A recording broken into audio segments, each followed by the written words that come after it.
Hello guys, തള്ളല് സൈബാകലി. ഇന്നിപ്പോൾ ഞാൻ പറഞ്ഞ ഒരാളെ കണ്ടുമുട്ടിട്ടോ. എന്താ വെച്ചാൽ നമ്മളൊരു സെക്യൂരിറ്റിയാണ്. മൂപ്പര് പുതിയ ഒരാളാണ്. ഇന്ന് അയാളെ ഫസ്റ്റ് ഡ്യൂട്ടിയാണ് കേട്ടോ. അപ്പോൾ നമ്മൾ മൂപ്പർക്ക് വേണ്ടി കറുത്ത വെള്ളം നമ്മളെ കണ്ടിട്ടോ. അയാൾ നിൽക്കുന്നത് കട്ട വെയിലത്താണ്. അപ്പോൾ നല്ല തണുത്ത വെള്ളം ഉണ്ട്. അത് കുടിക്കാനുള്ള പരിപാടി കേട്ടോ മൂപ്പർക്ക്. ഇൻഷാ അല്ലാഹ് എന്തായാലും ഞാൻ മൂപ്പരുടെ അടുത്തേക്ക് നടന്നുകൊണ്ട് കേട്ടോ. മൂപ്പര് കൊല്ലത്തുള്ളതാണ് പറഞ്ഞത്, മലയാളിയാണ്. ഇൻഷാ അല്ലാഹ് അപ്പോൾ ഒന്ന് പോയോ കേട്ടോ.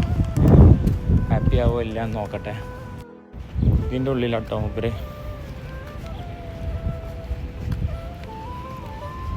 ഞാൻ പോയിക്കൊണ്ടിരിക്കുകയാണ്. എന്തായാലും തണുത്ത വെള്ളം എടുത്തേക്കണം നിങ്ങൾക്ക്. അല്ല, ഇത് നല്ല തണുപ്പുണ്ട്. ഇത് പിടിച്ചോളി. അല്ലേ, ഇത് കുഴപ്പമില്ല, ഇത് പിടിച്ചോളി. ഇന്ന് പേര് പറഞ്ഞാളി. എന്താ പേരെന്ത്? എന്ത് ചെയ്യാം? ചെറിയ ടാസ്ക് കിട്ടോ. മൂപ്പർക്ക് യൂണിഫോമോ പിന്നെ വീഡിയോ ചെയ്തുകൂടാന്ന് പറഞ്ഞിട്ടുണ്ടല്ലോ. അപ്പോൾ പുതിയ ജോയിൻ ചെയ്തതാണ്. അപ്പോൾ ഇൻഷാ അല്ലാഹ് ഞാനത് വെള്ളം കൊടുത്തിട്ട് ഞാൻ പോന്നിട്ടോ. മൂപ്പര് വീഡിയോയിൽ വല്ല ഉൾപ്പെടുത്തിയില്ല. മൂപ്പര് യൂണിഫോമാണ് ഇട്ടിട്ടുള്ളത്. അപ്പോൾ എന്തായാലും അപ്പോൾ ഓക്കെ ഗൈസ്, വീണ്ടും അടുത്ത വീഡിയോയിൽ കാണാം. ഓക്കെ.